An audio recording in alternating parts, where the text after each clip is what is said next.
Il a joué le rôle de sa vie, il y a laissé la sienne. Un jour, tout ça sera oublié, mais aujourd'hui, je te raconte. Il s'appelait Heath Ledger. Enfant, il était déjà différent. Hypersensible, passionné d'échecs et de théâtre, à 17 ans, il quitte tout pour jouer. Hollywood voulait un beau gosse, lui voulait être un acteur, un vrai. Alors il refuse Spider-Man, il refuse Alexander, il attend, et en 2005, il joue dans Brokeback Mountain, un cow-boy amoureux d'un autre homme, un rôle qui brise les clichés et qui lui vaut une nomination aux Oscars. Mais lui, il veut aller encore plus loin. Et puis on lui propose le Joker. Un rôle qui n'est pas qu'un rôle, un personnage fou, imprévisible, monstrueux, un rôle qui dévore ceux qui l'approchent.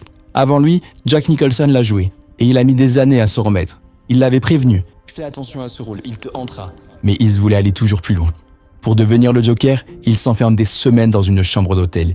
Il écrit un journal rempli de pensées noires, étudie des tueurs, invente un rire qui glace. Il laisse le Joker entrer en lui. Et il n'en ressortira jamais. Il dort à peine 2 heures par nuit, son corps et son esprit sont en guerre. Il disait « Je suis fatigué, vraiment fatigué ». Sa vie s'effondrait, sa rupture avec Michelle Williams, l'éloignement de sa fille Mathilda, sa solitude.